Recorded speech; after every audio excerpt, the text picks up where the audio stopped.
Et bonjour tout le monde. Au moment où j'enregistre cette vidéo, nous sommes le 15 août. Il y a 480 ans, jour pour jour, Catherine Ségurane s'illustra lors du siège de Nice.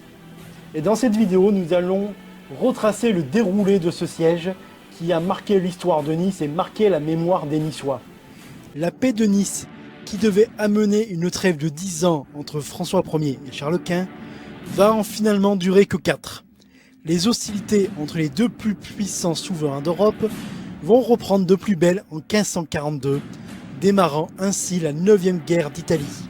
Durant cette guerre, François Ier va jeter son dévolu sur Nice, point de passage stratégique entre la France et la péninsule italienne.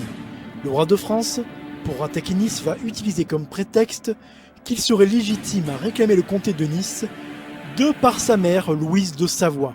François Ier se parjurant donc lui-même en transgressant sa propre décision prise 20 ans plus tôt, où le roi de France renonçait solennellement à tous les droits que pourrait avoir la couronne de France sur Nice.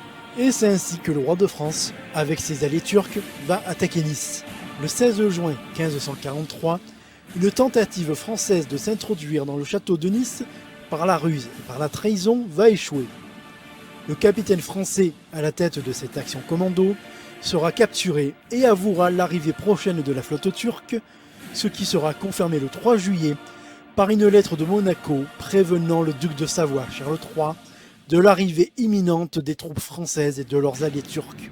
Le 5 août, venue depuis Marseille, la flotte turque arrive en rade de Villefranche. Ça ne sera pas moins de 140 navires et 20 à 30 000 soldats français et turcs, sous les commandements de l'amiral ottoman Barberousse et de François de Bourbon, duc d'Enghien, qui vont déferler sur Nice, l'encerclant par terre et par mer.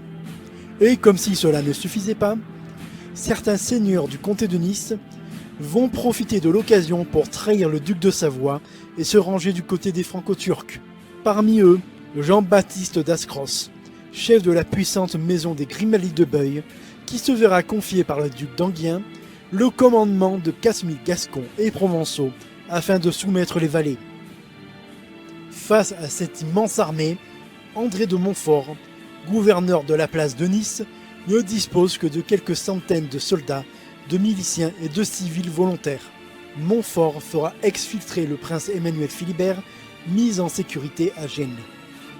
Le 6 août, les Français appellent les Niçois à se rendre, ce qu'ils refusent, débutant ainsi le siège de Nice.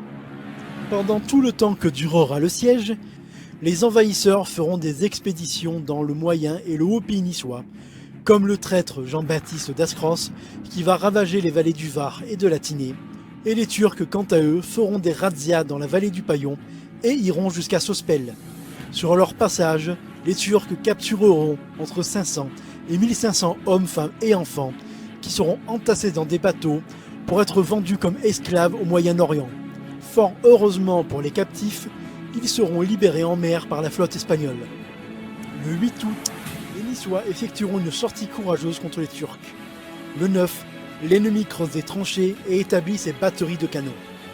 Le 10, l'ennemi réitère une demande de reddition au gouverneur de Nice, qui refusera fièrement en donnant cette réponse : « Je me nomme Montfort.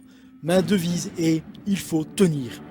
Avec l'aide de Dieu et le courage des habitants, je défendrai ces remparts tant qu'il me restera un souffle de vie. Le 11 août, les Français bombardent Nice et le château. Le neveu de Barberousse sera tué par un boulet de canon niçois. Ce dernier, de rage et de dépit, s'en arrachera sa barbe. Le 12 août, les Franco-Turcs tirent 283 boulets de canon. Le 13 août, ça sera 276. Le 14, 317. Le 16, 236. Et le 17 août, 120 coups de canon. Mais ça sera le 15 août que les Franco-Turcs vont donner le premier et le plus terrible assaut contre Nice. Pas moins de 975 boulets de canon vont être tirés ce jour-là. L'assaillant va concentrer son assaut sur le bastion Cincaire, situé sur l'actuelle place Garibaldi, et va réussir à l'atteindre. C'est ici que le mythe va rejoindre l'histoire, car c'est là, au bastion Cincaire, qu'elle est apparue.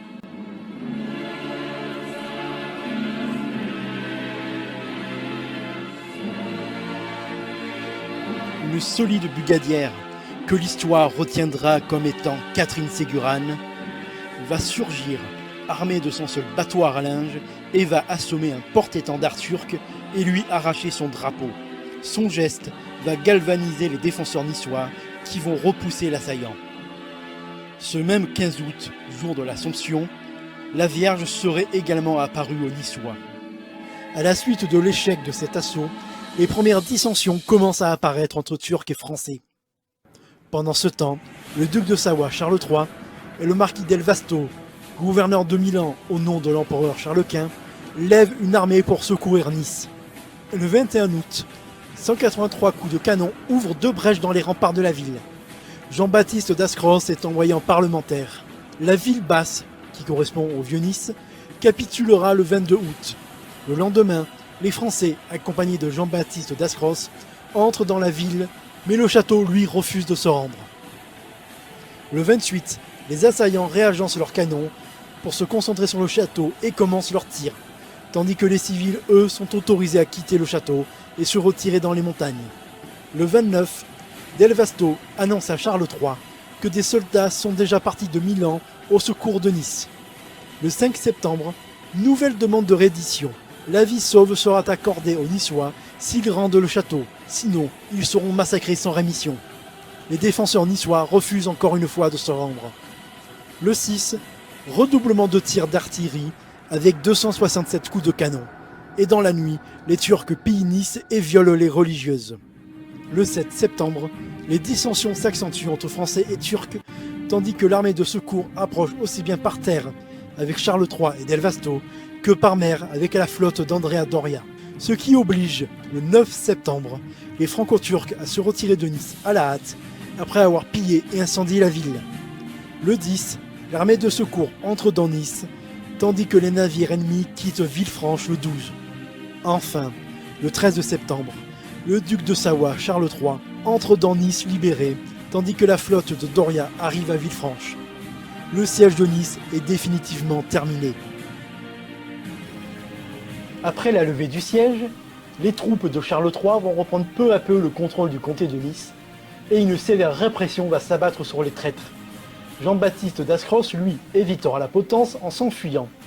Mais il mourra l'année d'après lors de la bataille de Cérisole au service de François Ier.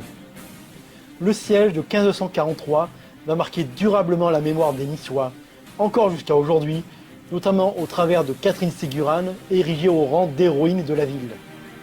Mais le siège va laisser aussi quelques traces matérielles que l'on peut retrouver, comme les boulets de canon dans le Vieux-Nice ou sur la place Garibaldi, ou encore avec les vestiges de la tour Cincaire redécouverts lors des chantiers de la ligne 2 du tram, vestiges que l'on peut encore voir aujourd'hui à la station Garibaldi-Le Château.